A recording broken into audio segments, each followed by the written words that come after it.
force with two lives come together, sometimes for good, sometimes evil.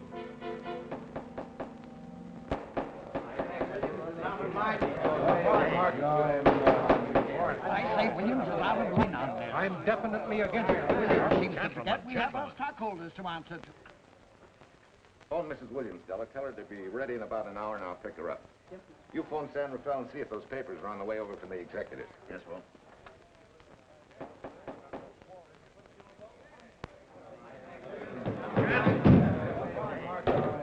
Well, Mr. Darcy, what's the score? 9? I'm afraid it is, Walt. If you think you can persuade them to change their minds, go right ahead. Gentlemen, I never interfere stock issues, dividends, or anything else in your department. I must run my department with no interference. Either I know why and when I need more factory space, or you need another boy. And that's all right with me, too. Because I can take these plants and pick my own spot in the motor production field. You won't have to worry so much about dividends. There won't be many. Hold on, Walt. I'm sure none of us want to lose Walt. Or our dividends. Why do you say we take another vote? Now, all in favor of buying the 3 new factories signify by saying aye. Aye. Aye. Aye. Aye. An unanimous vote. Congratulations, Walt. Congratulate the board. They're the winners. Williams, if these factories are so valuable that other companies would jump at the chance to get them, how do you know that you can buy them at the price you quoted us? How do I know? I bought them this morning. Good morning. Della, I was asked to rush this up for Mr. Williams. Get my wife, Della? Your maid said she'd gone to the dentist. I gave her the message. Oh, fine. Oh, this just came. Thank you. What about those papers? They're here. Burke's checking them now. Good.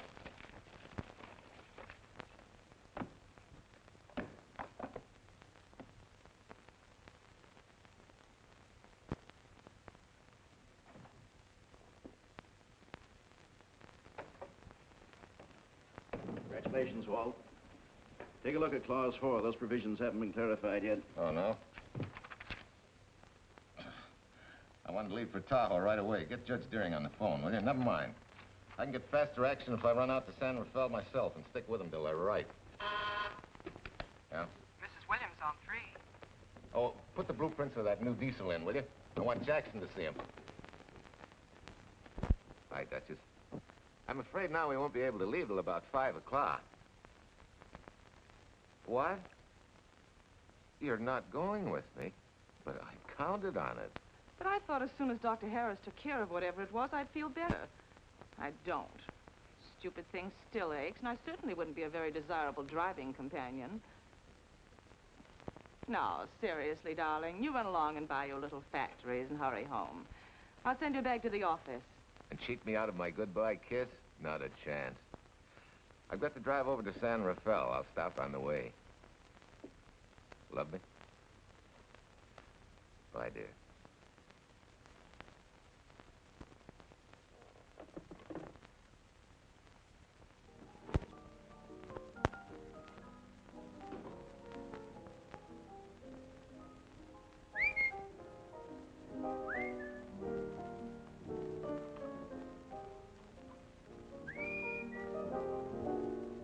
How do you expect me to whistle through a toothache?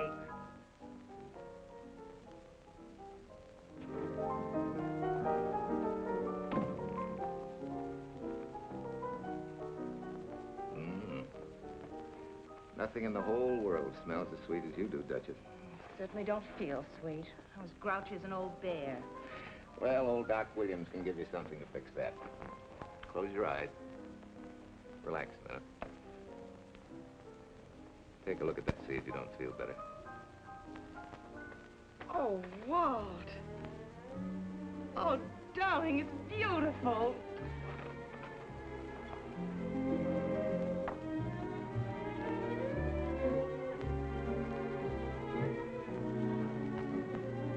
Not bad.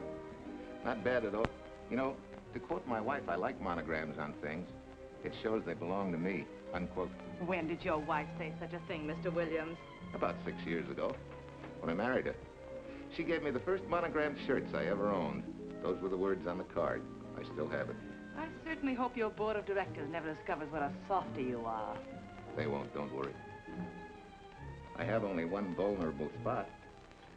What really happened this morning? All I got out of Della was that you stalked out of the office with blood in your eye, back in no time with canary feathers in your mouth. Oh, I clipped those birds' wings, but short. No one's gonna vote me down, sweet. Not when I know I'm right. Mm-hmm. But how did you convince the board of that so quickly? With subtle hints and easy persuasion. Like this. Either I get what I want, or you get yourself another boy. And that's all right with me, too. Walter! What a clumsy ox. I'm sorry, Duchess. Oh, please, sweet, don't be so upset. Oh, if you could have seen your face. Oh, don't bother, dear. Sue Lynn will take care of that. Not exactly a good prescription for nerves, huh? You know, you're wrong, Dr. Williams. The way I feel now, a good cat nap will probably make a new woman out of me. And if it's not going to make you too late, Yes? well, I'm sure that by 5 o'clock I'll... Swell. I'll run over to San Rafael, get things ironed out, and be back for you by 5. On the nose. Darling, wait. That's perfectly silly. I'll take a taxi cab and meet you in Sausalito. There's a drugstore on a corner opposite the square. I'll be there at 5 o'clock and we can go straight on up to Tahoe. That'll save you all that late afternoon traffic and all that time it'll take to come and pick me up. Smart woman, my wife. Thinks of everything. Where's your bag, honey? Oh, Sue Lynn still has some things to press for me. Sure you don't mind taking a taxi? Very sure. Sweet dreams, Duchess. See you at 5. I better get going. Bye, honey.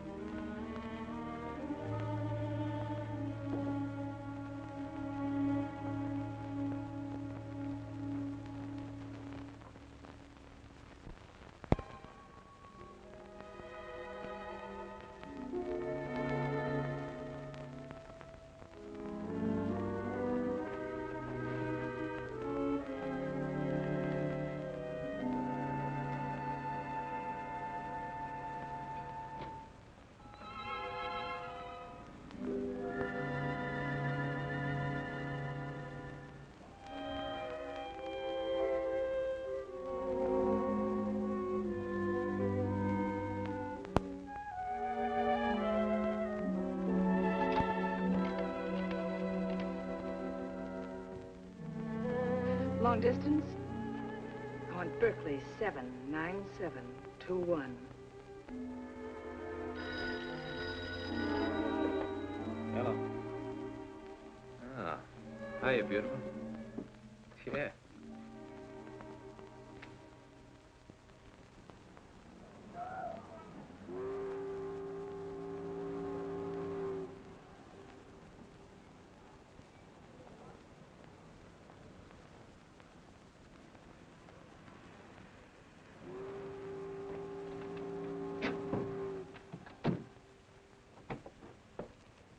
Here.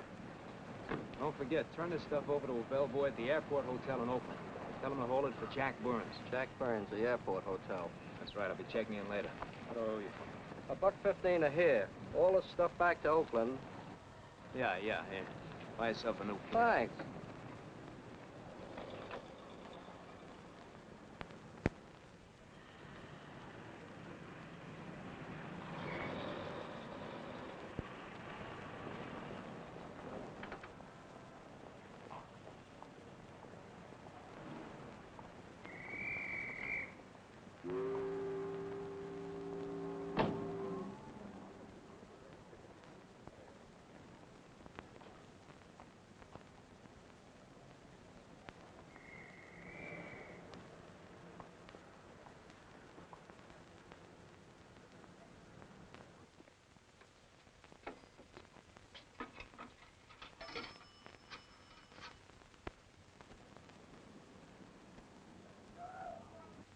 Hey, where's that new woman who was going to meet me? It's after 5 o'clock.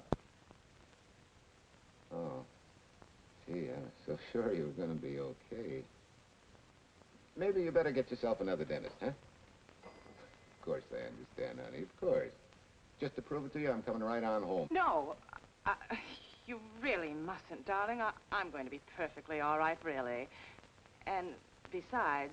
Besides what? Well, I've done something you're not going to like. You remember Aunt Margaret back in Illinois? You mean the old gal in Evanston? I'm way ahead of you. How much? Well, it isn't money this time. It's another relative. Her favorite nephew, Jim Torrance. All of a sudden, right out of the blue, just after you left, he telephoned me from Berkeley. Okay, Judge, I'll see him when I get back. Well, you don't understand, dear. You're going to see him right away. What? Well, all he seemed to want was to be able to get back to Illinois, so I... So you buy him a ticket. That's easy. Well, it isn't. I offered to, but he got huffy and said he didn't want any handouts, and... Well, without thinking, I told him we'd pick him up and give him a lift as far as Denver. I won't say I'm good for you, but where do I find this guy? Well, he should be there right now. I told him to be on the lookout for a cream-colored roadster, just in case we fail to recognize one another after all these years. Oh, darling, you're such a lamb. Are you sure you forgive me? What do you think? Well, I better run along, or Cousin Jim might get nervous. Take it easy, sweet, and miss me, will you? I do already. Don't drive fast. And please take care of yourself. Softy. Bye.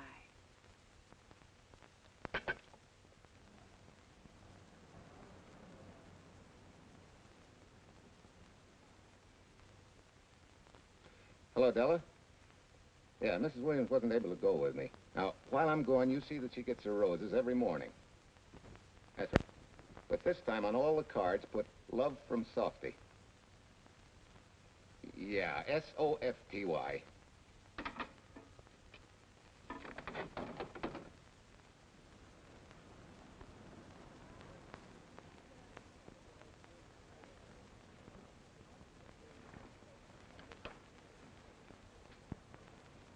Hello. You must be Jim Torrance. Yeah, that's me. I'm Walt Williams. Hiya, Jim. Hi. Where's Irene? Oh, she's a little under the weather at the last minute. Worse luck. Oh, that's too bad. I was hoping I'd see her. Yeah, I'm disappointed, too. Where's your luggage? Oh, I'm wearing it. Less trouble that way.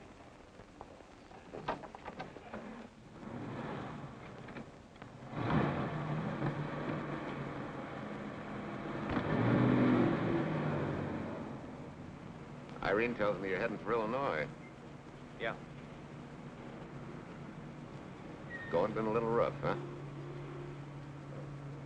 Haven't exactly been worried about my income tax. What's your line, Jim? Oh, guess I'm a better salesman than anything else. You know, I can give you a couple letters when you get back to Chicago. It might help you. It's fine.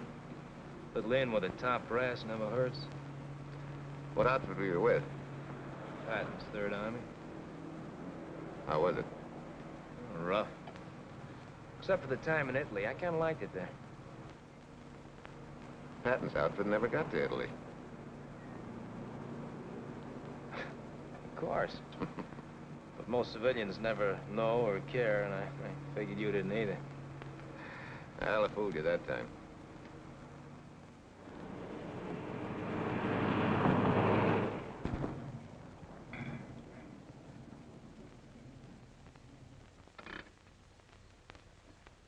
Our last chance to chow for a while. How about it? No, thanks. I grabbed a hamburger while I was waiting for you. I can still taste the harness.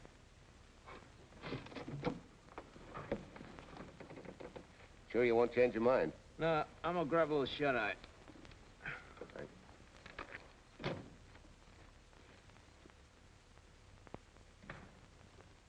Chicken sandwich and a Coke. One chicken sandwich. Chicken sandwich coming up.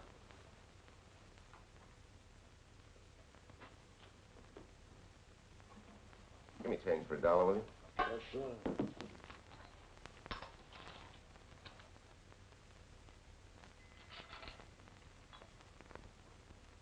Thanks.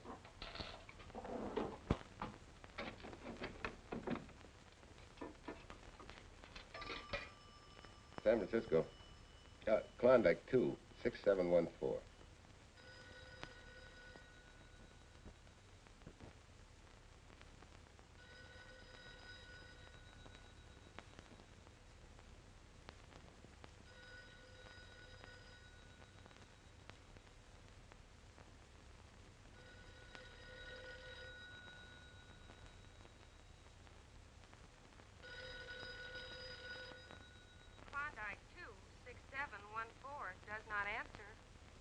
Oh. We'll try Sutter 1, 2599, please. Bayview Apartment. Oh, yes, Mr. Williams. No, your maid isn't there tonight, sir. Well, she said Mrs. Williams was taking something to make her sleep and wasn't to be disturbed. But perhaps... No, don't disturb her. Just leave a message that I won't forget about a certain problem. I think I have it, sir. You want her to forget all about a certain problem. Softy, is that S-O-F-T-Y, sir? Softy is going to take care of it thoroughly. Is that all? Yes, that's all. She'll understand. Be sure she gets it the first thing in the morning. Right.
Oh, hi. Yeah.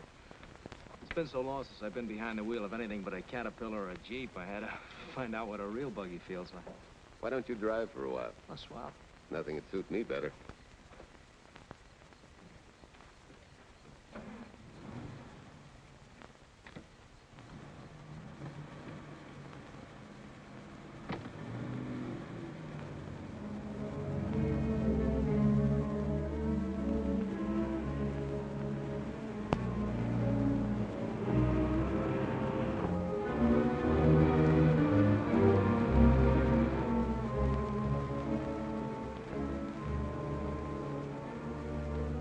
Tell me, Irene still got that little scar on her cheek? That one she got from the fall? Yeah. You can hardly see it now, though. How'd you know about that? She just got it last summer. Thought you said you hadn't seen her for years. Oh, from Aunt Margaret, of course. How else? She always sends me the news in her letters.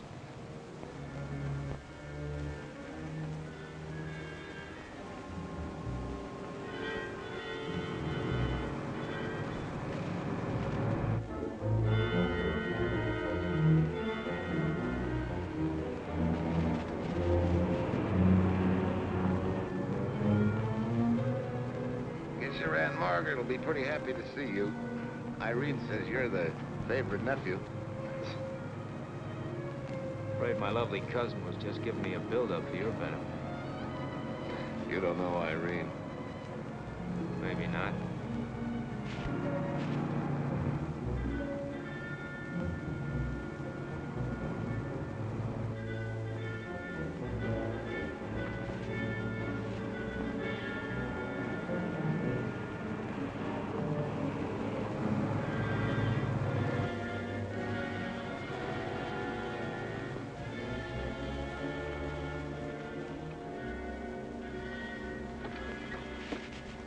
What's the matter?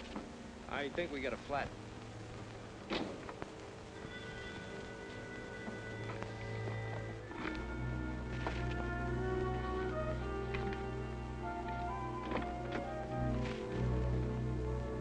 Yeah, flat as a flounder. Well, let's get to work. Hey, look out there, young fella. It's quite a drop.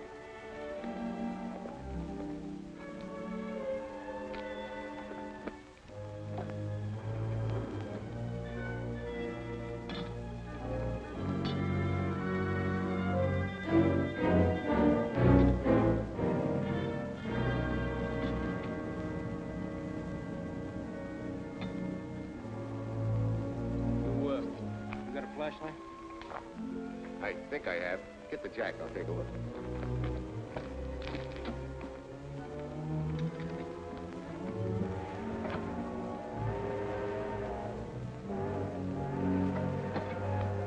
Did you find it? Yeah. Yeah, it won't be long now.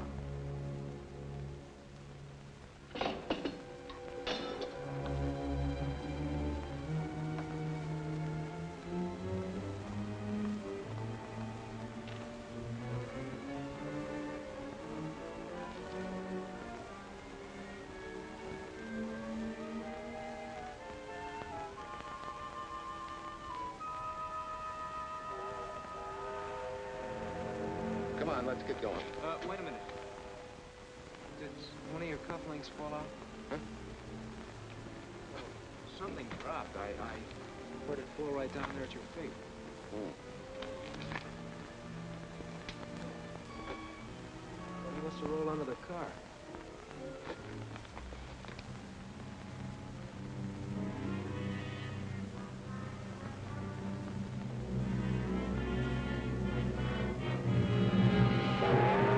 Irene and me, sucker!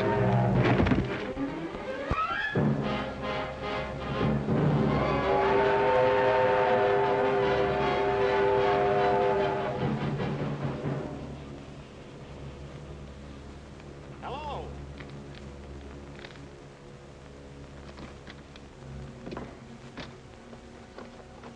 Need a hand? No. I'm all set now. Okay. Good night.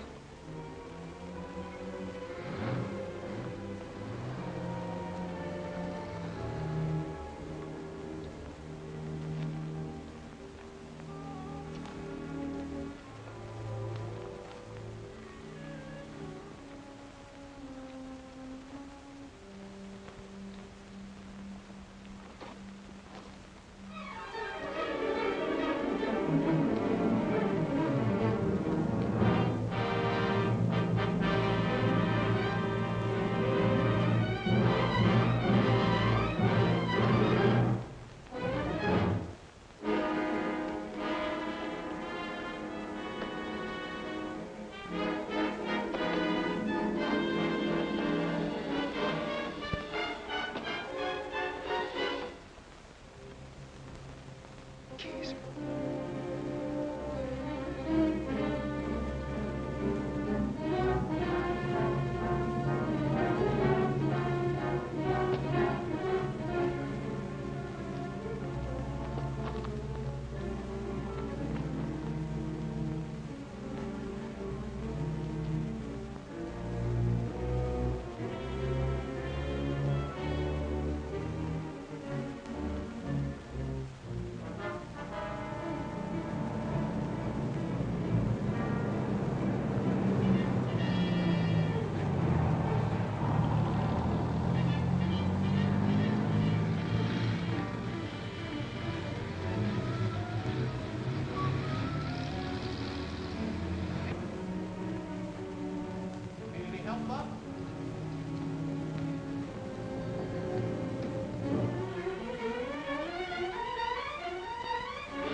That guy must be crazy.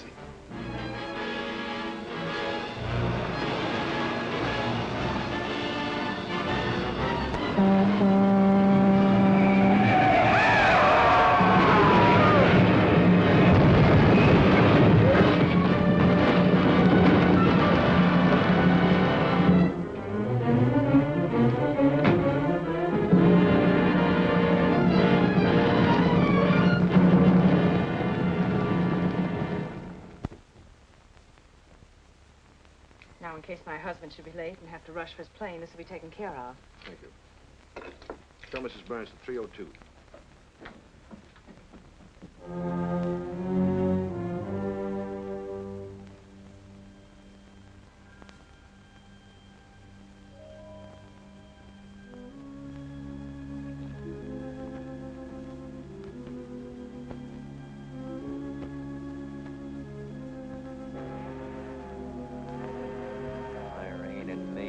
sucker. Irene and me, sucker.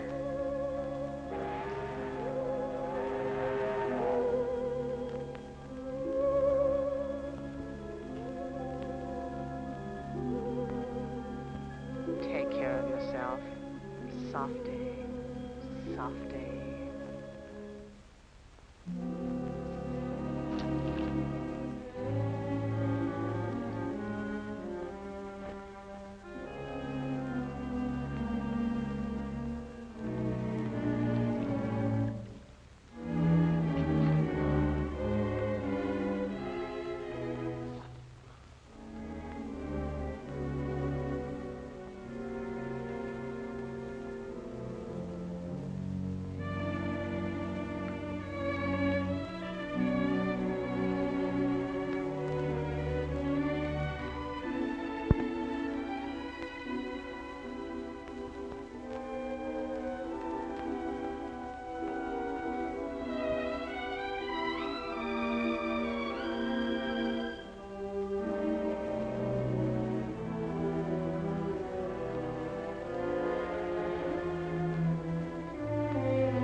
Young lady, Excuse me. I want to see Mrs. Walter Williams. I'm sorry, sir, but she left orders not to be disturbed. I'm sorry, too. Lieutenant, you see, the police department.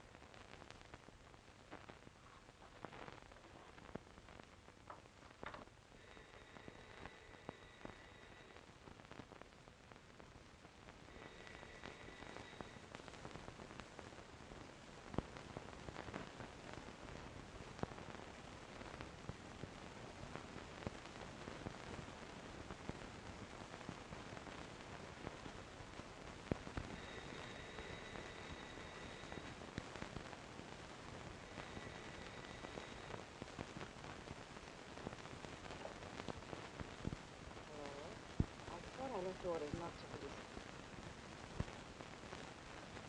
See. Ask him to come up.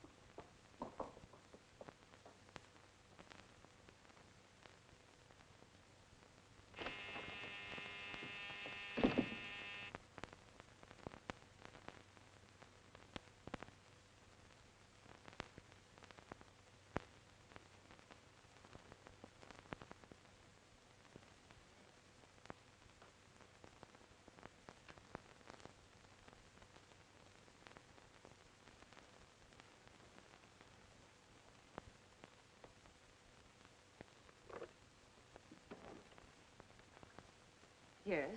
I'm Lieutenant Quincy with the police department. I'm sorry to disturb you at this hour, but... may I come in? Of course.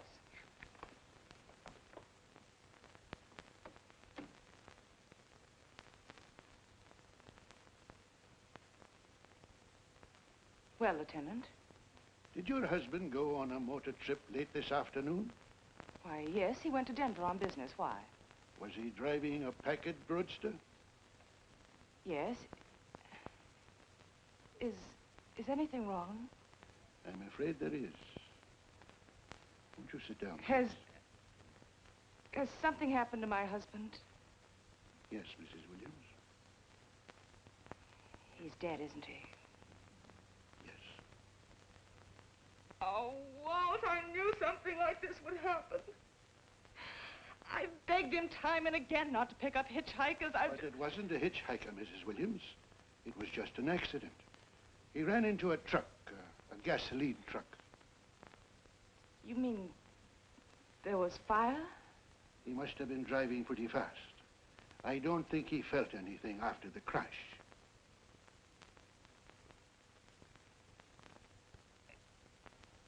If there's nothing more you need me for, Lieutenant, I think I understand. And may I say you've taken this with a great deal of courage. Good night, Mrs. Williams.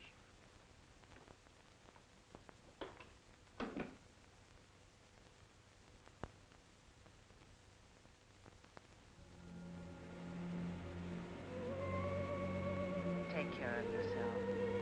Softly. From Irene and me. Softly.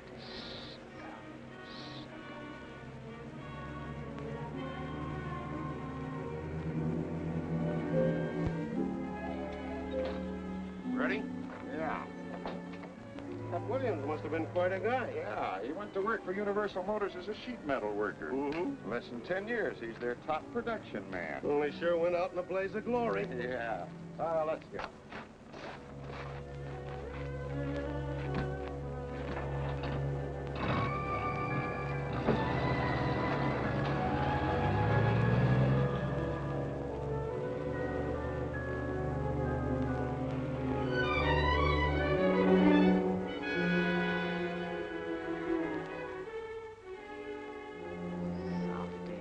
From Irene and me.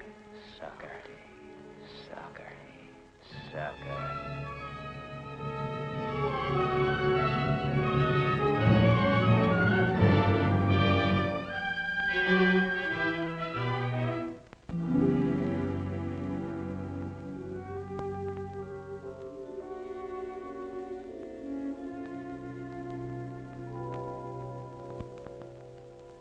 Well, could Mr. Burns have taken a later plane and still made connections for Mexico City?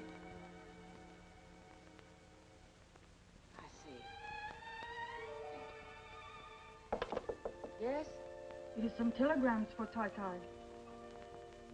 Just put them under the door, Su Lin.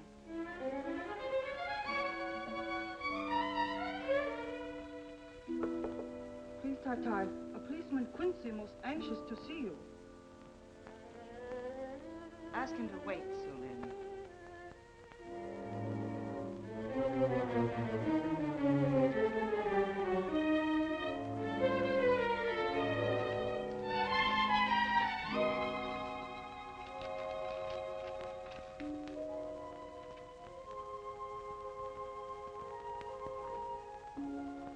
Mrs. Williams will see you presently. Will wait, please.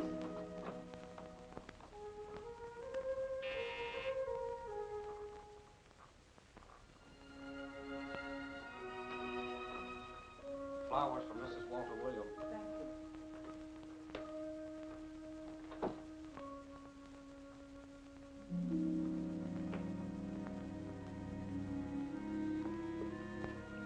Roses like Mr. Williams always sending when he's away. You seem to have been very fond of Mr. Williams. Su Lin is honored to have served him 5 years, and he... I'm sorry to keep you waiting, Lieutenant. I wouldn't be disturbing you again if it wasn't necessary. And I would be keeping you but a moment. You're being very considerate. Won't you sit down?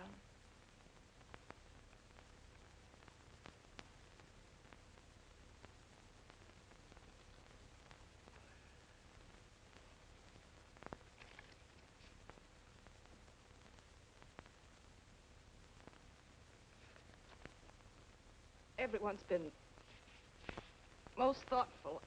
And why shouldn't they be? Forgive me. I'm all right now. What was it, Lieutenant? The state police would like to have some information.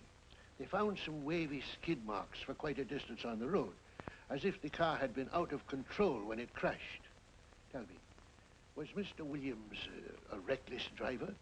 Why, no. He was a fast driver, but certainly not reckless. Well, was he a heavy drinker? Quite the contrary. But what about his health? Could he have had a heart attack and lost consciousness before the accident? Why, no. He was in perfect health, but he'd been working much too hard lately and was overtired. Perhaps he fell asleep at the wheel last night. Oh, poor darling. If only I'd been able to go with him last night, he might still be alive. Well, maybe so and maybe not. You mustn't blame yourself, Mrs. Williams. Fate plays an important part in these matters. Your handkerchief.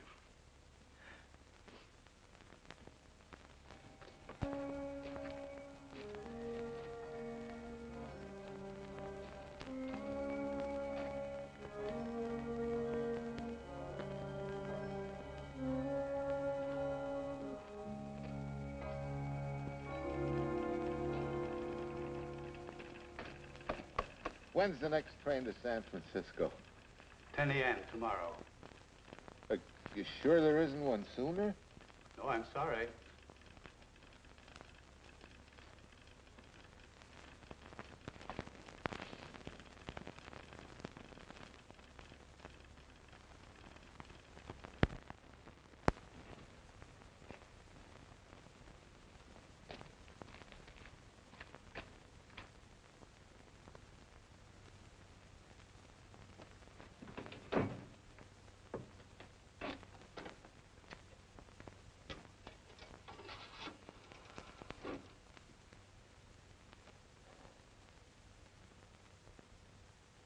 We have a circuit now, sir.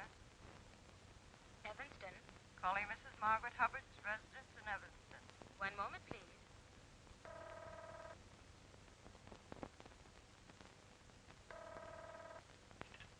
Hello? Mrs. Margaret Hubbard? Yes? Who's this? Long distance. I have a call from Mr. James Torrance. Who? Mr. James Torrance. He's her nephew, Jim Torrance. The call is for your nephew, Jim Torrance. I haven't any nephew, and I don't know any Jim Torrance. Sir, Mrs. Hubbard says she doesn't know what James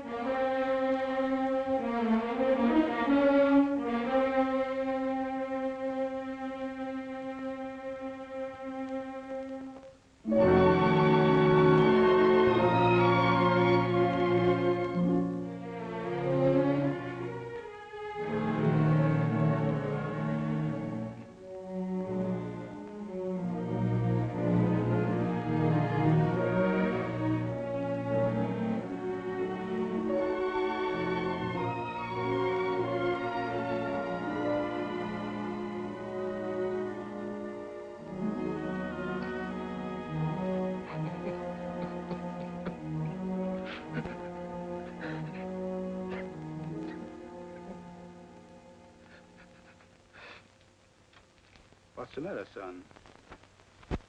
Looks like you need a doctor.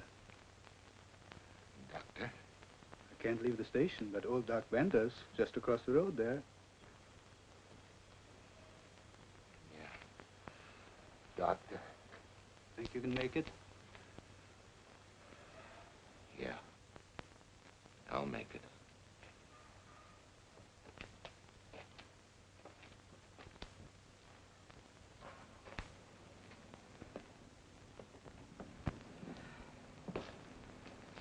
Now, take it easy, man. There's some concussion there. You've got to watch your step for a while. Yeah.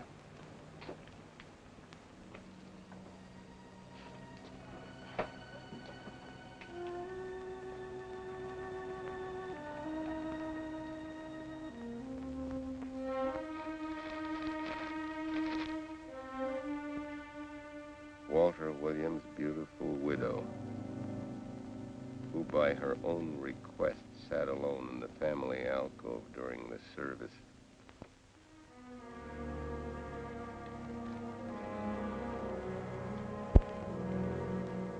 Smart. Someone might have caught her licking her chops.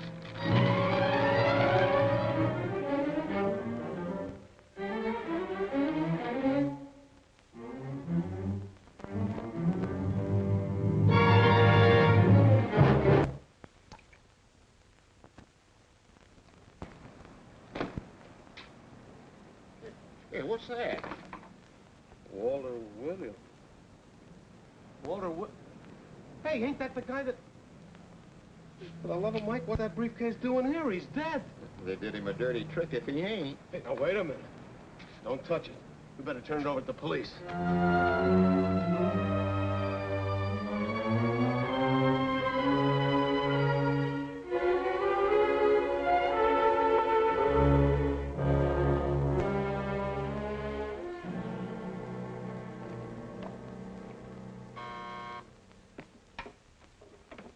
Homicide, Captain Callahan. Oh, yes, Chief. The dope just came in from Washington. The fingerprints are those of a James Torrance. Yeah, I'm putting Quincy on it. Right. This sort of opens up a new can of peas on the Williams accident. There's the FBI reporting the guy. Playing with the lady's affection seems to come natural with him. All you got to do, Quincy, is find him.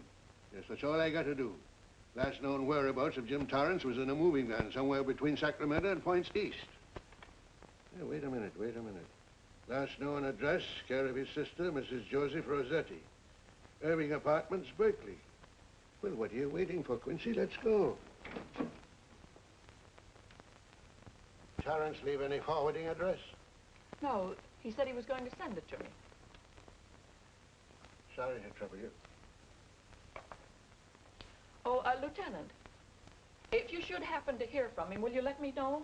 There's an unpaid telephone bill and a bundle of laundry. Laundry. Let's have a look.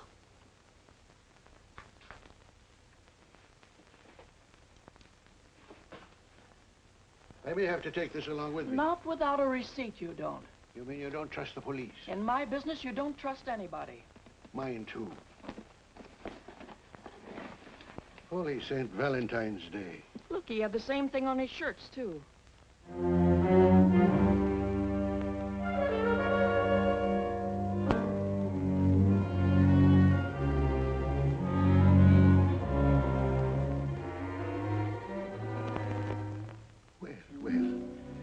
Romance in your late tenant's life. Did you ever see the lady? You know, I never did. But I always knew when she'd been here, the wonderful perfume. I lay you 10 to 1 she's a rich widow. Could be. Wait, I'll get you his telephone bill. Pretty fancy stuff for a hitchhiker. Yeah, but he's a pretty fancy hitchhiker. According to the shirt maker, a certain lady in the town had these made special. And they're just like her husband's. Only his initials were WW. Sort of smells, don't it, Cal?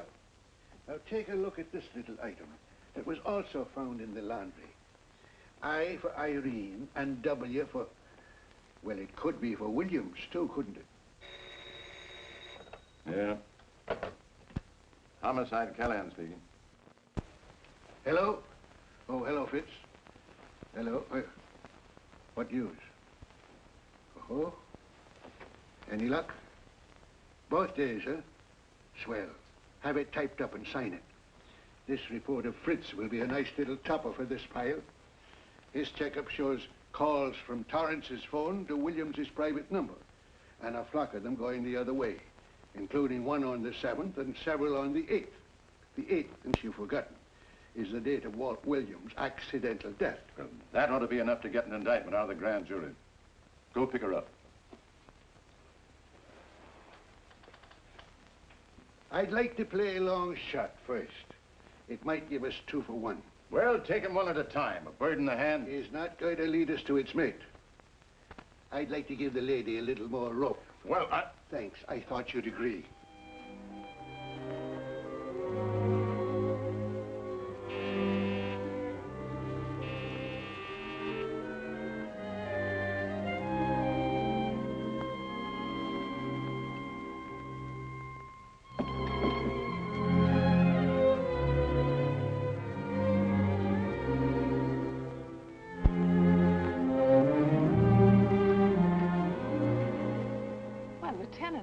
You just caught me. I'm glad.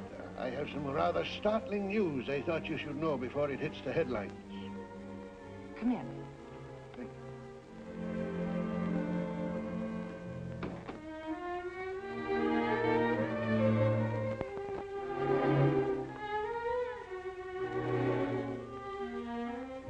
Sit down, won't you, Lieutenant? Thank you.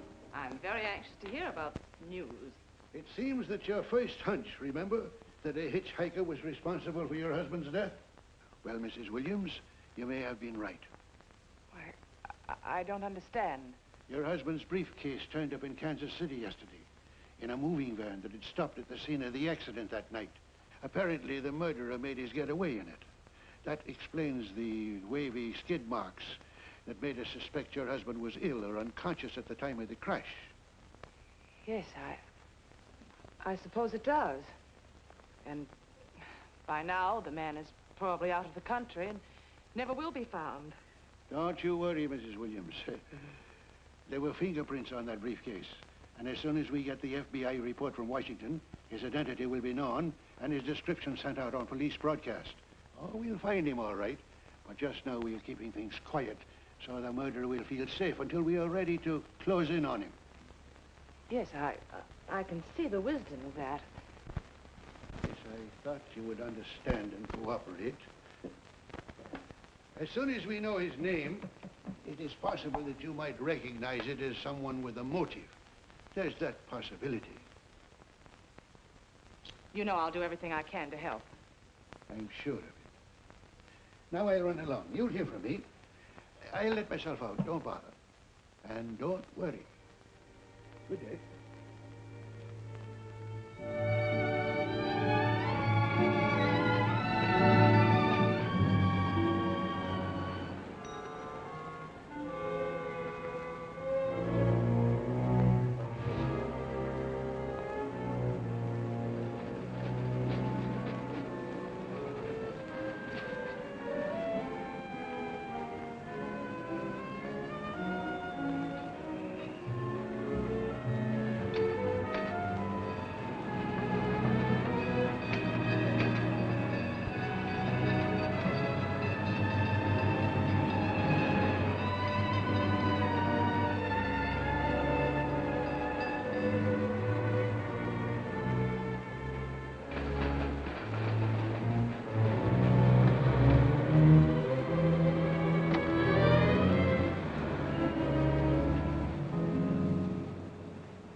$1.35.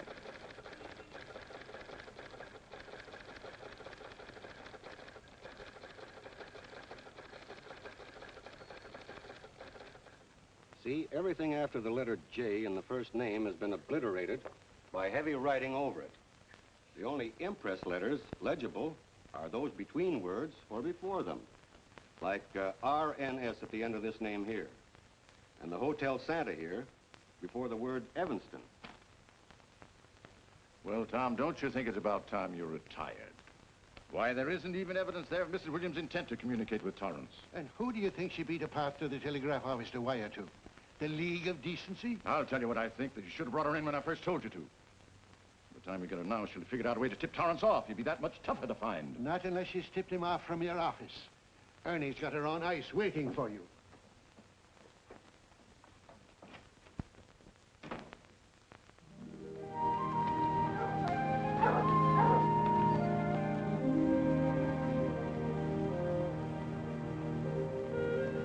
Pretty good, huh? Fastest growing little town in Idaho.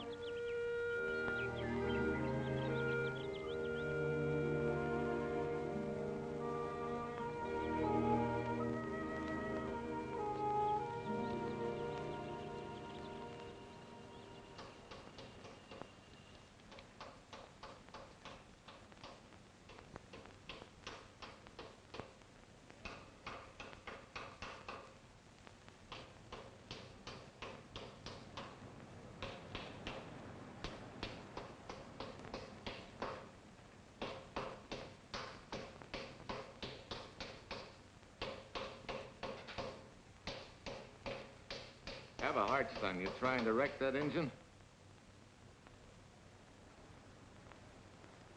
Oh. Sure. It's a hobby of mine. The way you're going at it, you can't miss.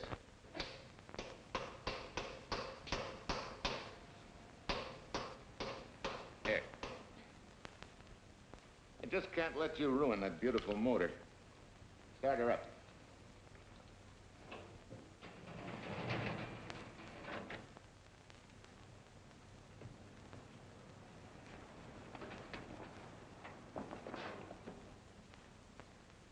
Okay, start her up.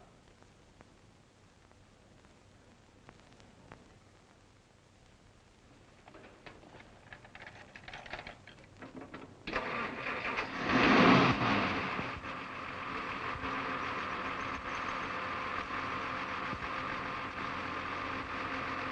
her off.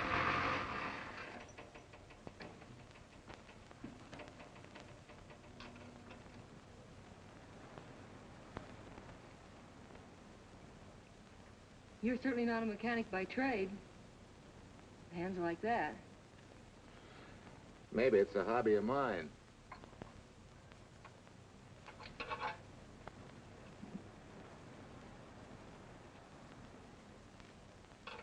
Gee, what happened to your head? Perhaps I was talking when I should have been listening. Okay? Okay by me. A lot, Hill. So long, Marcia. Bye. He's all right now. You better lay off though till the boss gets back. I'm the boss. I guess the new cars are a little bit over my head. Now, with a jalopy, it's different. Aren't there any mechanics around here you can hire? No, they all went over to the new factory in Mansville. I guess they got better wages. Tough break. Yeah. How much do I owe you? Oh, forget it. Well, I'll be shoving along. Well, at least have a cook in the house. You might as well. Marcia, can I use your phone a minute, please? Sure, help yourself, Uncle Ben. Never arranged but what it caused. 650, please. Flat tire this morning. Now the danged engine stalled on me. Nice and cold. Wilson's garage? No, I did not give you the wrong number. Fine thing using my phone to cheat me out of repair bills. Aren't you ashamed? You gave me the wrong number. 650, please. You're a nice girl, Marcia Peters, and your ma's a fine woman. And I'll always buy my gas and oil here. But you ain't never gonna tinker with my car again. Busy? Busy. Always busy. Say, we're not so busy. Would you like to do another good deed and give Uncle Ben a hand? Why not? Where is your car, mister? Maybe I can help you.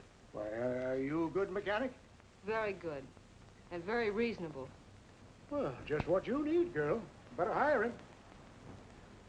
It's an idea, Uncle Ben. Come on. Thanks for the Coke. Sure.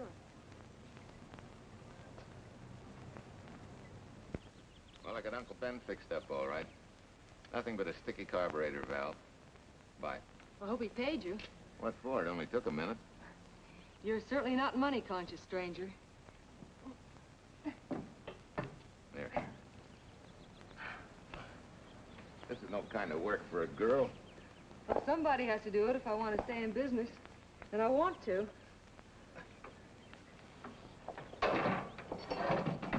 Must be some business that you're better suited for. Couldn't you lease this place to somebody? Sure. I did while my husband was overseas. But when he was killed in Okinawa, well, we made a lot of plans for the future here. And I had a hunch he'd like it if I took over and tried to make a go of it. Takes more than a hunch to do that. I got along famously. Business has been fine until lately when the help got short. Could be again. I had a good mechanic. Yeah. You sure need one, all right. Well, for Pete's sake, say yes or no. Do you want the job or don't you? You mean you'd hire me without knowing anything about me? You can repair automobiles. What else do I need to know? Except your name. Well? Why not? Sure. I'll try it for a while till you get someone permanent. The name's Bill Walker. Okay, Bill, it's a deal. And maybe if business gets real good, you'll want to stay. Oh, don't count on it. Where does this go, on the rack? Yeah.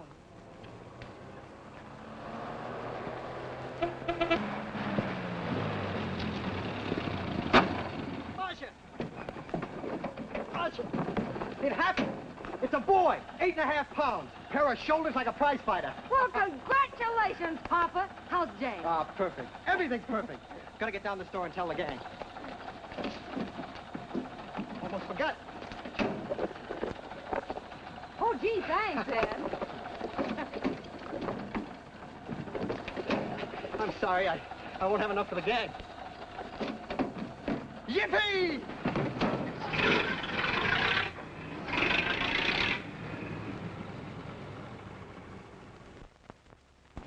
Maybe you can use this token from the slightly delirious new father. Thanks. Say, we haven't settled the matter of wages yet. Maybe I can't pay your regular salary.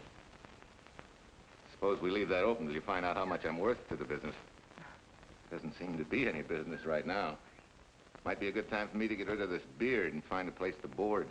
We live right next door. I'll go ask Mom. She'll know of a place. Sort of a peaceful house. I noticed it this morning. Oh, gosh, I forgot. She's down helping Mrs. Wellesley with her canning. Mom finds homes for everything from stray cats... To stray mechanics? Well, you're not a stray anymore. I'll go phone. Pearl, 674, please. Hello, Miss Westler. May I speak to Mother? Hi, Mom. I've got some good news for you. I hired a man for the station. Yeah. No. Nobody we know. He's from out of town. Needs to place a board. You got a good one up your sleeve? Okay. Says she has to meet you first to come home for supper. Huh? And you like apple or cherry pie? Cherry. Cherry it is, Mom. See you later. Oh, now I gotta get rid of this. Hey, where's the nearest barber shop? The one and only, just up 2 blocks. Tell Judd you're working for me. When you get back, we'll close up and go home. Thanks.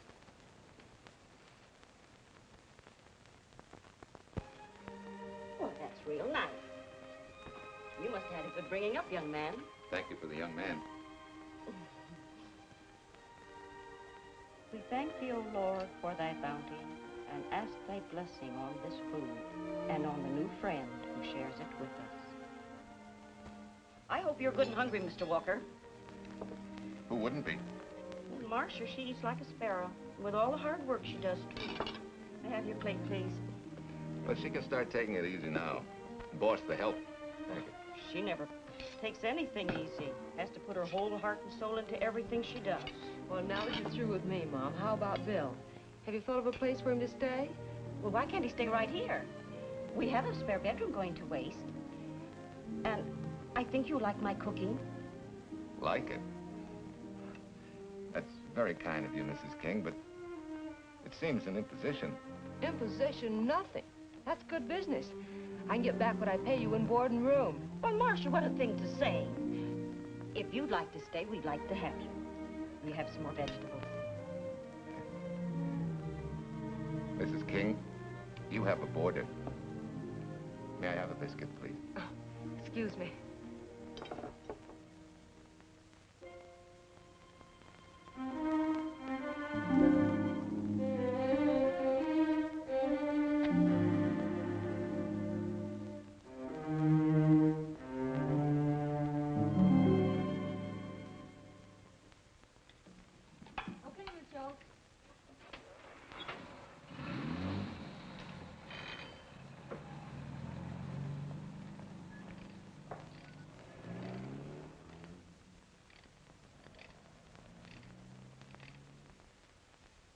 It's wonderful the way tools seem to come alive in your hands. You seem to sort of come alive, too. As though you got real pleasure out of working with them. I do. When you're doing a job with them, you can't think of anything else.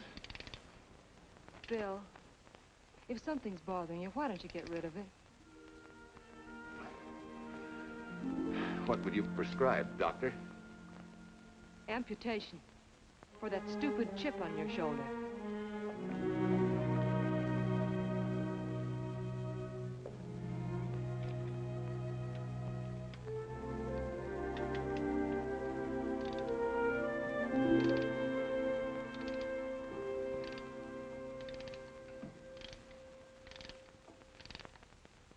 What you need is a ring job. Save yourself some money. Gee, Bill, with the baby and everything, I just can't afford it now. Oh, we'll take care of that. Hey, boss. How's Ed's credit? Good enough for a ring job? Well, sure, if I can hold Junior as collateral. Oh, not a chance, fella. Never mind her. I'll do it on my own time. Oh, thanks, Bill. Maybe we'll see you tonight, huh?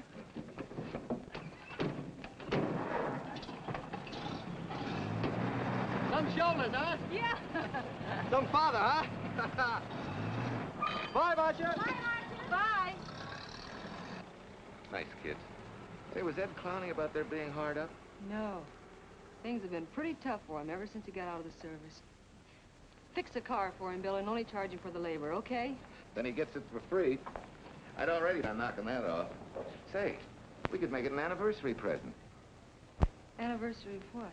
Junior's arrival, and mine, 3 months ago today. Time certainly flies. That was a lucky day when you came to MP service. Your work's been bringing in a lot of business. I'm glad of that. Hated to have fallen down on Mom and you. Say, look, boss, why don't we three celebrate tonight and go to the movies? Ed said he and Jane were going. Well, that lets Mom out. She'll be babysitting. I'd love to go, Bill. I haven't been in ages. Here's your opportunity. Go to work.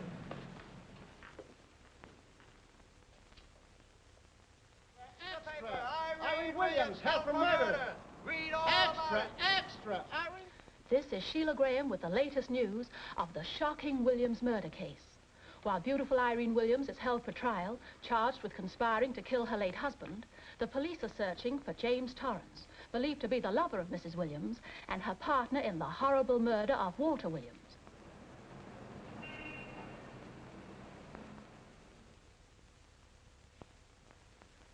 If I'm handling your case, my dear Mrs. Williams, I want 1/3 of everything you get.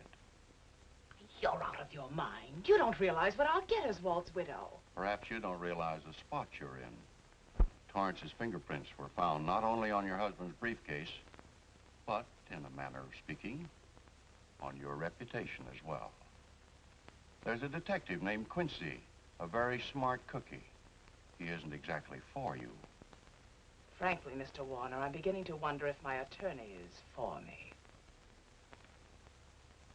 Underestimating the enemy's ammunition would scarcely be wise. Now, if we can get to trial before Torrance is found, they'll never get a conviction. But... But what? If he shows up, we may have to fry him. Oh, no.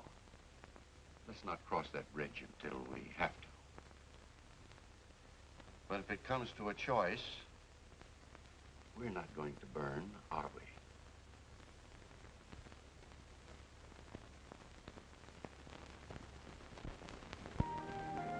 Art, you're the chatterbox this afternoon.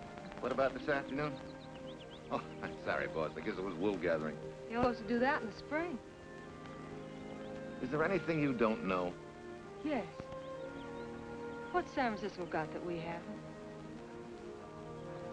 Better newspapers, for one thing. Anyway, California's supposed to be the land of opportunity. I thought that by now you liked it here. I do. Very much. It's a good town. Nice people. Swell boss. Thanks. We like you, too. No fooling, Bill. You'd be surprised how many people ask questions about you. What kind of questions? Oh, where you came from, do you have any family, and do you like it here, and are you going to stay? Al Knox asked me at the movie last night if you wanted to join the volunteer fire department. Just interested, friendly things. I suppose it is natural for people to wonder about a stranger who moves into their community, like I did. You know, I've been thinking, maybe it wasn't such a good idea, you and I going to the movies last night. It's all right being seen in the station and here with Mom, but... You get used to that in a town this size. They're always trying to marry people off. You just ignore it, and after a while they forget about it. I'll go get cleaned up for supper.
You know, I hate to tell you how many years this Sunday takes me back. Did you always fall asleep during the sermon?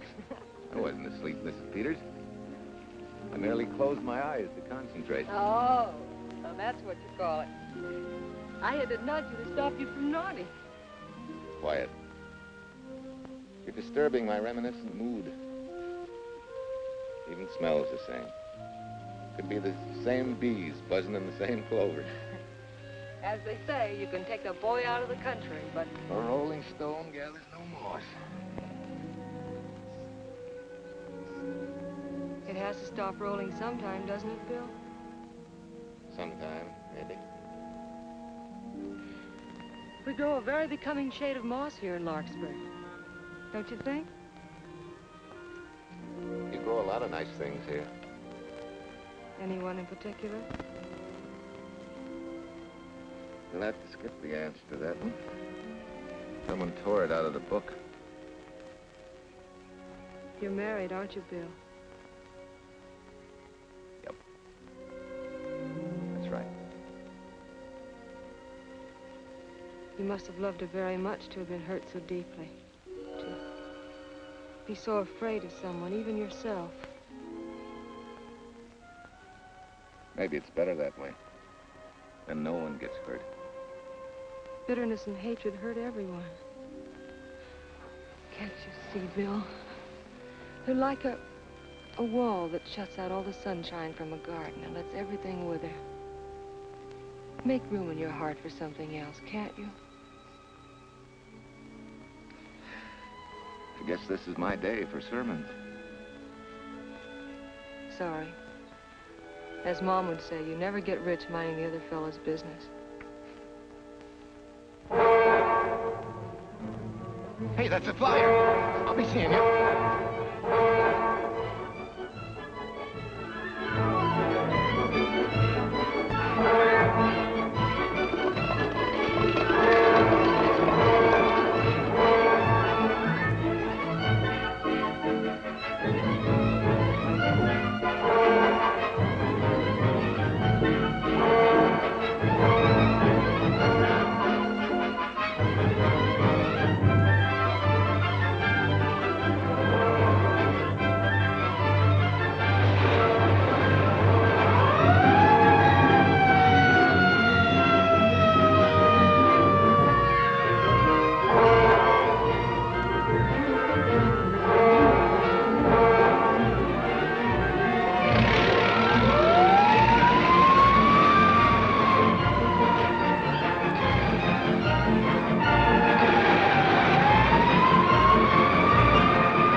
Mrs. Wesley sent a couple of jars of peaches. Said you helped her can them. Oh, thank you. When I delivered the doc's car, he insisted that I have a bite with him. Where's the boss? Took the book back to the library for me. Huh? What a day. Hey, what's the idea? Are you darning my socks? Well, I thought a drawer full of holy ones isn't doing you much good. I found it when I put fresh papers in your bureau yesterday. You have a heap of things that need mending, haven't you, son? Does Marcia know? Do you think I'd tell her? This is your problem, Bill. Because I found out about it doesn't give me the right to tell anyone else, not even Marcia. When you trust folks, you trust them, and you give them a chance to work out things the way that seems right to them.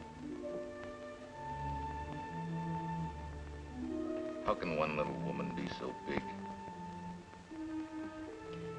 Don't forget, it's a lot easier to be tolerant and understanding at 50 than it is at 25. Yeah, Mom. I'm going next door for a while. Grandma Thompson's ill.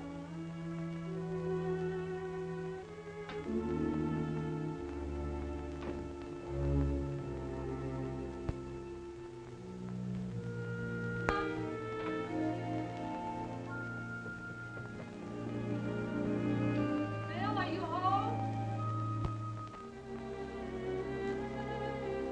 Bill, are you in there? Yeah? Mom went next door, Marcia. Hi. Do you work awfully late? Oh, about 6.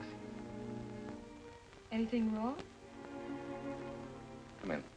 I want to tell you something. I'm checking out. Has something happened? No, just... I'm doing what I should have done a long time ago. Moving along. But why, Bill? My name isn't even Bill. There isn't any Bill Walker. I'm Walter Williams. The late Walter Williams. Walter Williams? I don't understand. You may not even after I've told you, but at least you'll know the whole story. Sit down, please.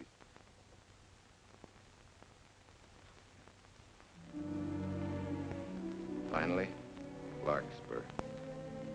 And you. From there on, you know. I'm glad you're going back to make things right. Going back? Wild horses couldn't drag me back. What are you going to do about your wife? Nothing. You're going to let her go to trial for murder? Oh, no, Bill. Why not? She tried to kill me, she and her cousin. But they didn't. Who says they didn't? Let them try and prove it. No matter what your wife did, she can't be tried for something that didn't happen. Oh, Bill, can't you see? You bet I can see. She deserves everything she's getting. Sorry part of it is they'll never convict her. No, Bill. The sorry part is you're not big enough to take a hard jolt to your pride and to your ego. Sure. It hurts to be tricked and cheated by someone you loved and believed in. But that doesn't give you the right to take justice into your own hands, to trample on the hearts of others and walk out on life. A barren, frustrated boyhood. A marriage to a woman who accepted my love, yet despised me so thoroughly she resorted to murder. I'll never think of our moments together without nausea. I feel stripped bare, degraded. Even me.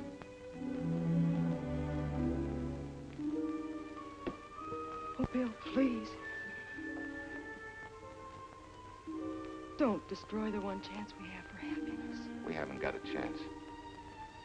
Doing the right thing never works out. I know. In this world, you turn the other cheek and you get hit with a lug wrench. Forget me, boss. Try and forgive me.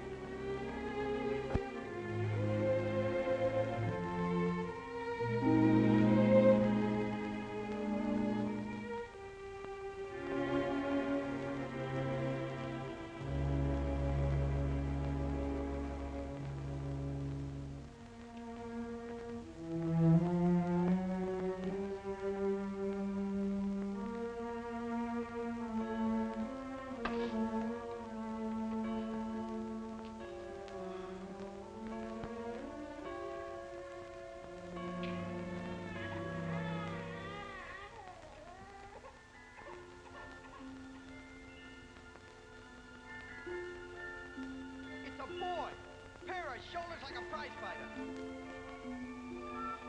You know, I hate to tell you how many years this Sunday takes me back. You have a heap of things that need mending, haven't you, son?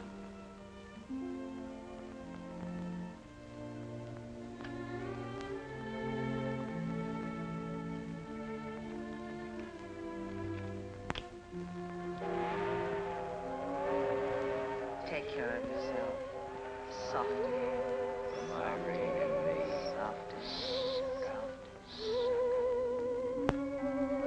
You're not big enough to take a hard jolt to your pride and to your ego. Sure. It hurts to be tricked and cheated by someone you loved and believed in. But that doesn't give you the right to take justice into your own hands. Trample on the hearts of others and walk out on life. Oh, Bill, please. Don't destroy the one chance we have for happiness.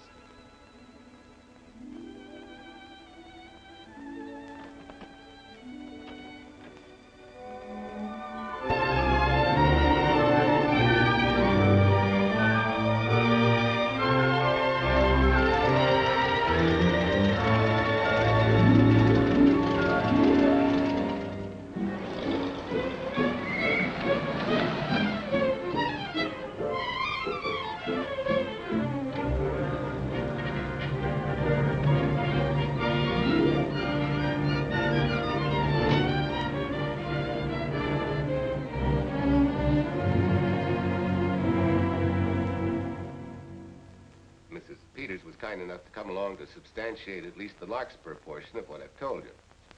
Very thoughtful of you, Mrs. Peters. Mr. Williams, when you read in the newspaper that the hitchhiker who attacked you had been, well, a close friend of your wife's for some time, it must have been a great shock to you. I didn't come here to discuss my emotional reactions, Lieutenant. If you need me for anything further, Captain, my office will know where to reach me. Let's go, Mark. Just a minute, Mr. Williams. We'll need your signed statement for the grand jury when we ask for your wife's release. It won't take long to be typed. Yeah? All right.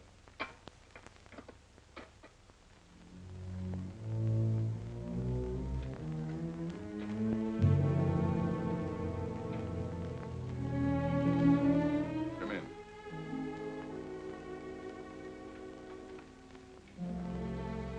Sit down.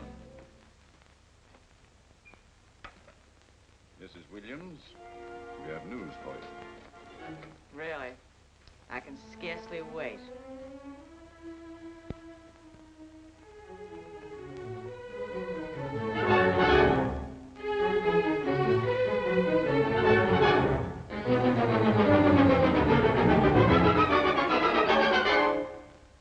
Seems it was Torrance who was in the car when it crashed. Jim?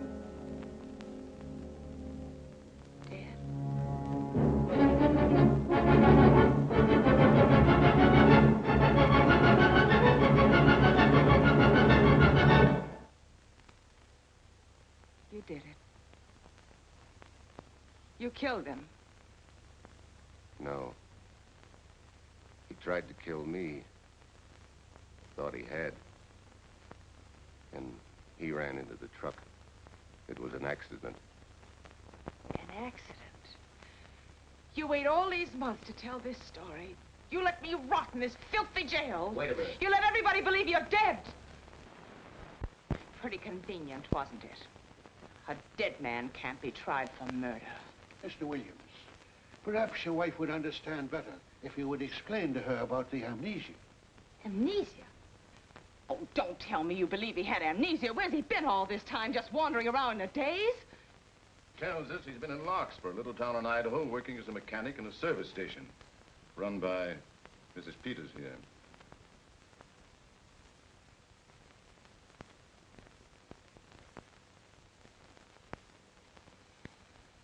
I understand perfectly. Now that my chance for happiness is dead, I suppose you'll demand the divorce I begged you to give me so that I could marry Jim. That's fantastic. Yes, isn't it? After you telling us that the man you picked up was a perfect stranger. Well, that's not true. The time and place for meeting Jim had all been arranged. I must advise you There's a law that a wife can't testify against her husband. There's a law against murder, too, but that didn't stop him, and nothing's going to stop me until I'm through. It's all right with me, Captain. Go on. Talk your head off.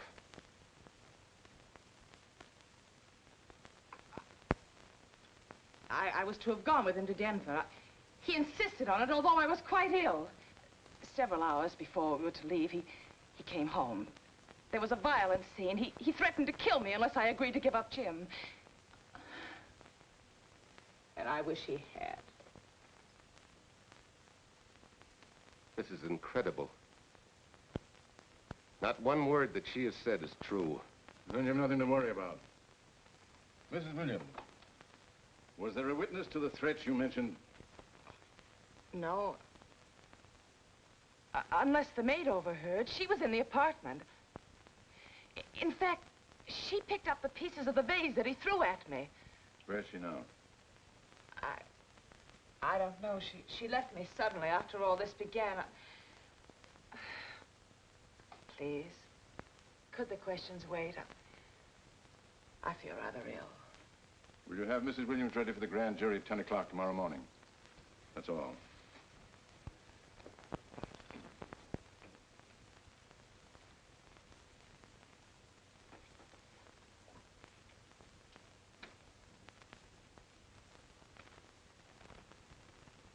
We're going to hold you too, Williams. On what charge? Suspicion of murder.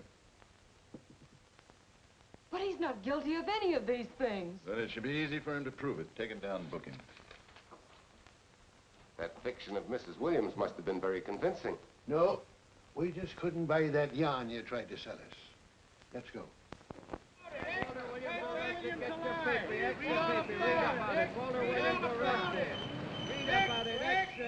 What's the White Freed and murder charge? Extra, get your paper. Walter Williams charged with murdering wife Bubba. Extra, get your paper.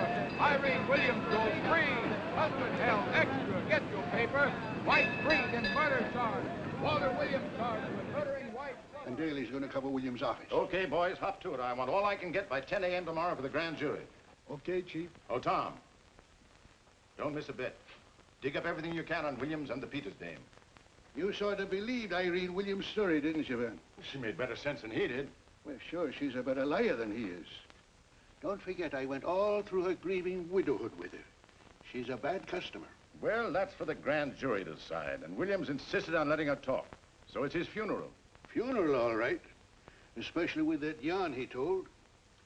But murder's out of character for him. There's a few pieces missing somewhere. There might be in Idaho, if it's not too much out of character for you to get going. You're going to miss me, Cal, when I retire next year. Maybe I'll join Private Eye and solve your cases for you.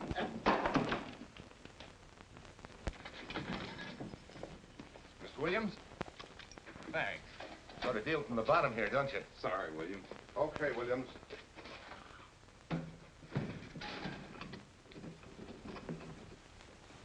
Well, not very good news, judging from your faces. Well, Walt, the grand jury returned indictment against you. Mrs. Williams was released. I see.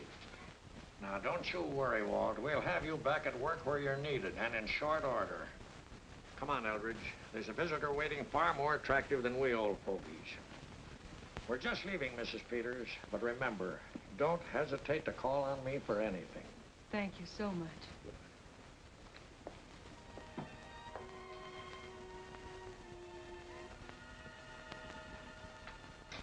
Hi, boss. Bill, what have I done to you? If it weren't for me, you wouldn't be here. If it weren't for you, I wouldn't be. I came back here because I wanted to believe in the things you do. I still do, no matter what happened. Will you do something for me? Go back home, where I know you'll be taken care of. Not a chance. You'll have to think up a better reason than that to get rid of me. I'm a big girl now. I've just been to Larkspur, Williams, where I found these newspaper clippings. Of course, some of them are 3 months old, but you seem to treasure them, so I brought them along. So? I don't think they exactly substantiate your claim of amnesia. As if you were interested in substantiating any claim of mine. Now, let's get one thing straight. Most people, when they get in a jam, think the police are only interested in the prosecution. Our job is to get the facts, the truth. And the truth never hurt anyone but the fellow that lied. Unless he was a beautiful woman. Oh, quit kidding yourself, Williams. You made the boner. I had no more to do with Torrance's death than you did. And out of the whole population of Northern California, you just happened to pick up a hitchhiker who happened to be your wife's boyfriend. Ah, have a heart, Williams. I suppose you'll tell the truth when you take the stand, but you better have some mighty conclusive proof if you expect the jury to believe it. Wait, Lieutenant. Bill, we all know you're not guilty, but we're going to need help to prove it and need it badly. Lieutenant Quincy can't take sides, but if we're right, he has to be on ours. And I have a hunch he wants to be. Why don't you tell him the whole story? All of it, please. I'd like to, Quincy, very much. Guess I should have told the whole truth in the first place. But I wanted to clean this mess up with as little scandal as possible.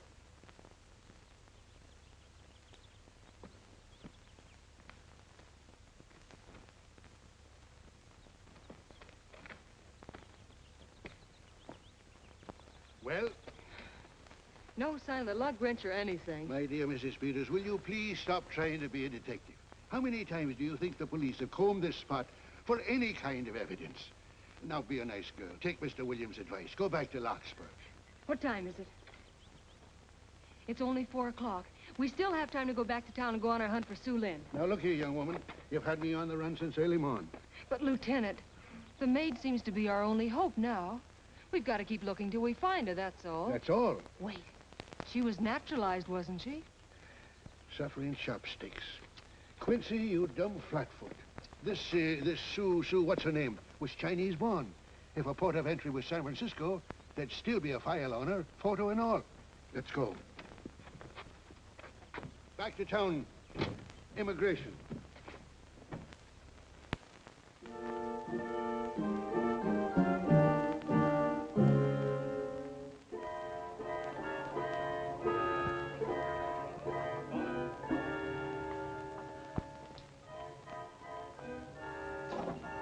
I hope the council has given us the right lead.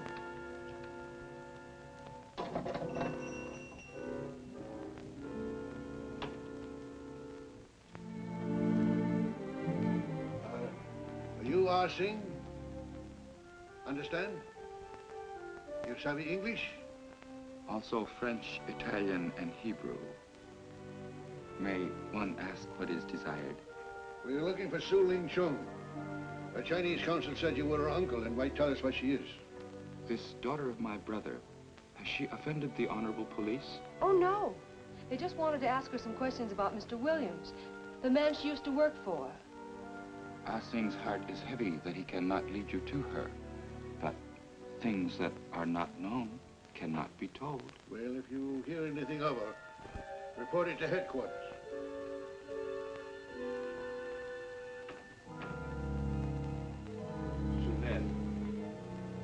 Untruth is not good for soul, and not wisdom when told to policemen. Better for the soul to be kind than to be wise.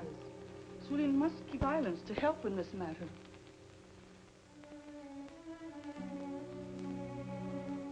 You know, you're quite a gal. In case I haven't told you lately. You're just too easily pleased, that's all. There must be a way out. Why can't we find it?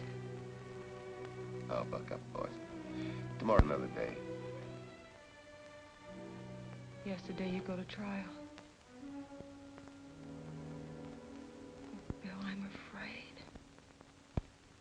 And the state intends to prove, on any reasonable doubt, that the defendant, Walter Williams, did, with malice aforethought, kill the deceased James Torrance, whom he knew to be his wife's lover.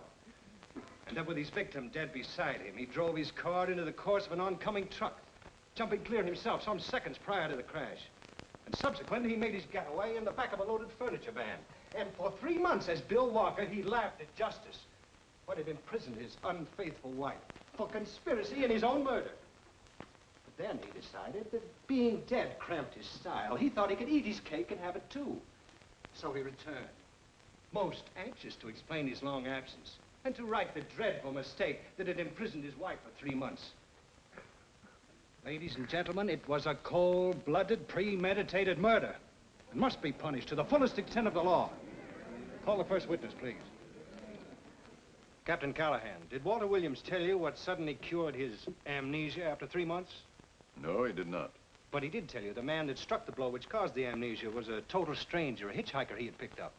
Yes? And that he knew nothing of this man's identity or relationship with his wife until he suddenly recovered from his amnesia and heard or read the details. That's what he said. That's all. Thank you, Captain.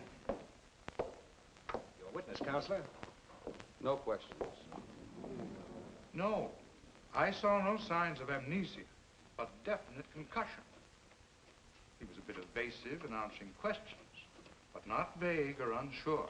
In your opinion, Doctor, could this head injury have been caused by a fall? Yes, if the head had struck on some object, such as a stone or a metal pipe. That's all, thank you. Your witness. Dr. Bender, are you familiar with a tool known as a lug wrench for changing automobile wheels? I'm afraid I am, sir. I've had a regular epidemic of flat tires lately. Well, then, in your opinion, could this head injury which you treated have been caused by a blow from a lug wrench? Yes, it could have been caused by that, too. Thank you, Doctor. The ones with the earliest dates, you will notice, are heavily creased, as though they'd been carried in a wallet or a coat pocket. Thank you. Lieutenant Quincy, will you kindly tell the court where you found these newspaper clippings?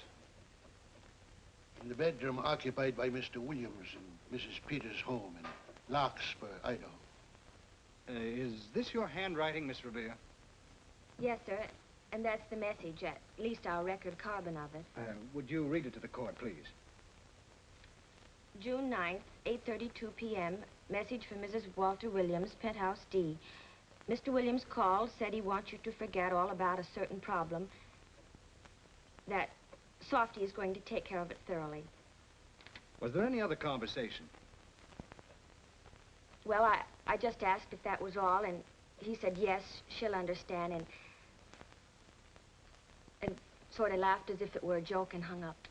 Some joke killing the wife's boyfriend. That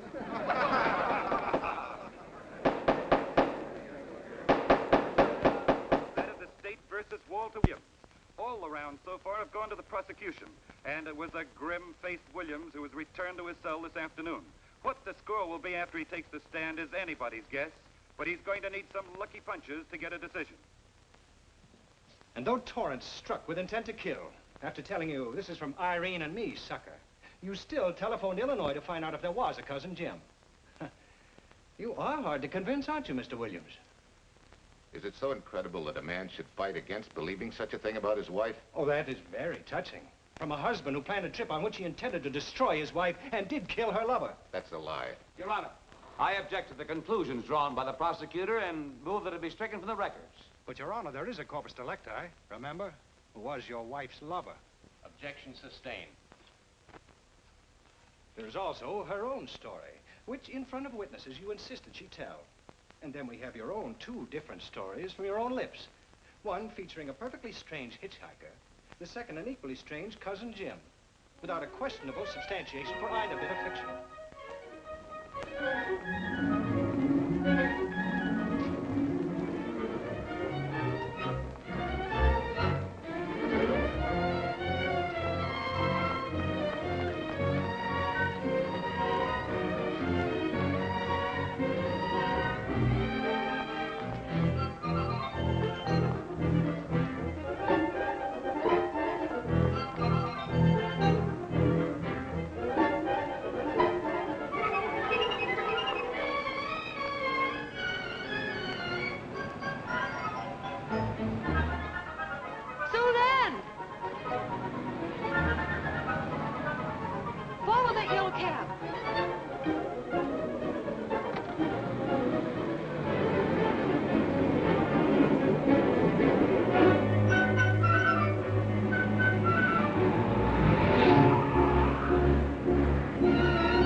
You remember me, don't you? I was here with Lieutenant Quincy from the police department. I just followed Sue Lynn up the stairs. I saw her come in here. You must be mistaken. I'm not mistaken. She's here. I must see her. Ah, Sing, don't you understand? It's to save a man from prison, even from death. I will send her to you.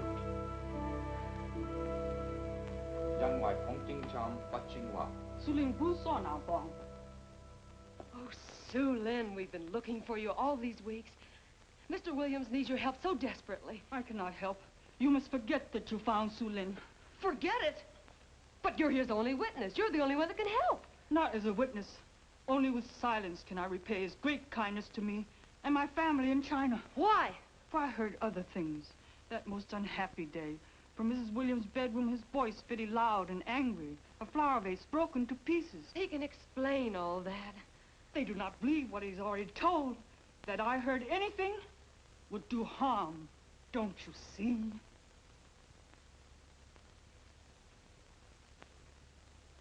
Yes.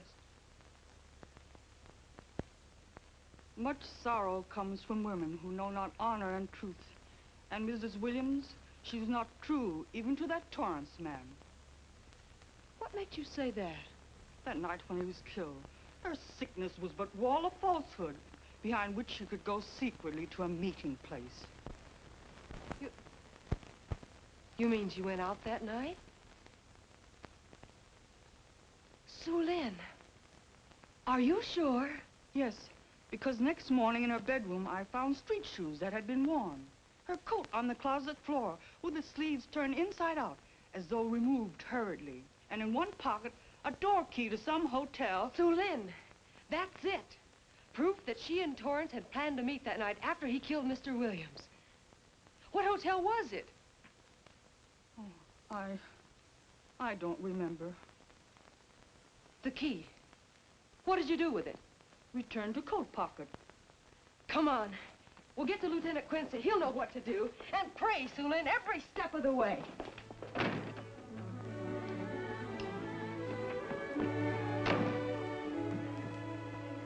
Now hold everything. Even if this long shot don't work out, we'll just keep on pitching.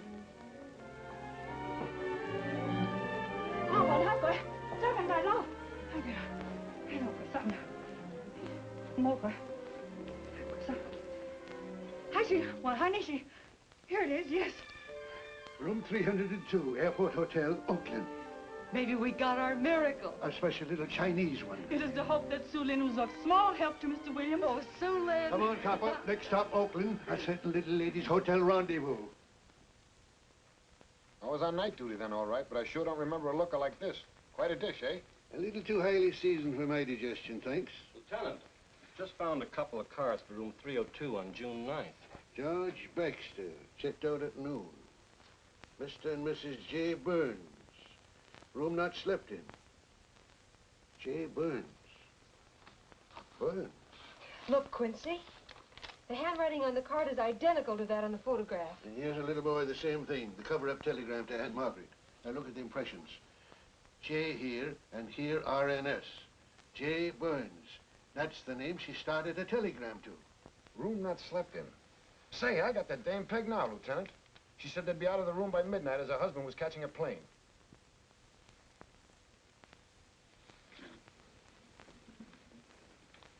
But Quincy... Reservation for Sam Andrews. Yes, sir. This ties it all up, doesn't it? Yeah, like a greased pig. What do you mean? We've got the evidence now, the proof. Of what? Sue Lynn's theory that Irene was playing the field? This evidence only proves that she came here to keep a date with a man named Burns. We can't even prove that he didn't keep the date. But you know he didn't. There wasn't any Burns. It was only a name that she and Torrance used. Fine. If you can prove that, Williams will be free. But none of this will prove it. Sorry, Copper, but we are just up another blind alley. Well, Agent.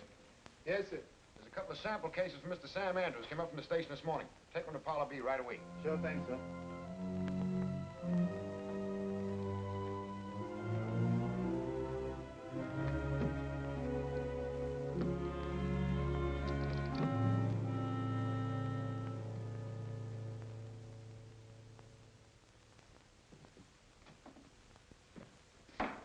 Seated. Case of the state versus Walter Williams. Proceed, Mr. Eldridge. Your Honor, we will call Mrs. Irene Williams. Take the stand, Mrs. Williams.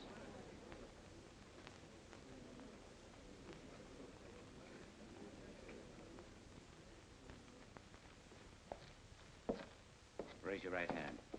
You solemnly swear that the testimony about to give in this cause to be the truth, the whole truth, and nothing but the truth, so help you God? I do. Hey, what cooks? The defense calling her? Mr. Eldridge, what's the purpose in calling this witness? Merely for purpose of identifying handwriting. Now, Mrs. Williams, this photograph of you... Was stolen from my apartment. So, according to the inscription, to Walt, my adoring and adored husband, Irene, this belongs to Mr. Williams. This is your handwriting, isn't it? Of course. I'm touched that he should have wanted it so badly. And this telegram, addressed to Mrs. Margaret Hubbard, is that also your handwriting? It is.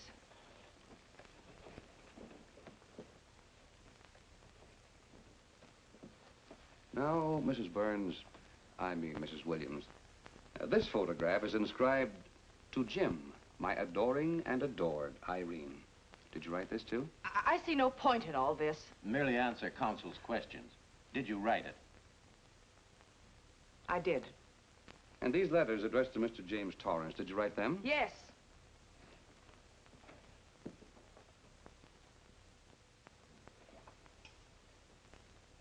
And this monogrammed garment, a gift from you to Mr. Torrance? Why must I be tortured again by all this? I never made any secret of my love for Jim Torrance. That's why he's dead. Your love for Jim Torrance. Yet on the very night he was killed, you had a rendezvous with a man named Burns, didn't you? I don't know what you're talking about. I don't know any man named Burns. I was at home that night, very ill. Oh, yes, the sleeping pills. Well, you must walk in your sleep, then. For you spent at least part of that night at the Airport Hotel in Oakland, where you registered for Mr. and Mrs. J. Burns. Don't waste the court's time trying to deny it. This is the registration card that you signed at 9:20 p.m. And there's the room clerk who assigned you to room 302. And this, Mrs. Williams, is the key to room 302, which you very carelessly left in the pocket of a coat which was found in your closet yesterday. All right, I was there. Now you're satisfied. Not quite. This J. Burns, Mrs. Williams, is his first name Jack? Yes. Have you been in contact with him lately? No. How long since you've seen or heard from this Jack Burns? Well, I don't know. I don't remember. You bet she doesn't remember, because there isn't any Jack Burns, and there never was. That was an alias for Jim Torrance. And it was Torrance who was to have met you that night, after your charming little plot to kill your husband had been duly executed. It's not true. It's not true. I have bad news for you, Mrs. Williams. I can prove it's true. These pajamas, these letters, this picture, all of which you identified for the court, were found in this suitcase, which is full of the clothes and personal belongings of Mr. James Torrance. And the suitcase was found in the baggage room of the Airport Hotel, where it's been held since June 9th. And it says on this tag, in large print, hold for Jack Burns. That is all, Mrs. Williams. Just a moment, Mrs. Williams. Your Honor, in view of the evidence presented, we now ask for a dismissal of the state's case against Walter Williams. And we intend to charge Irene Williams with conspiracy to commit murder against her husband, Walter Williams. Oh, no.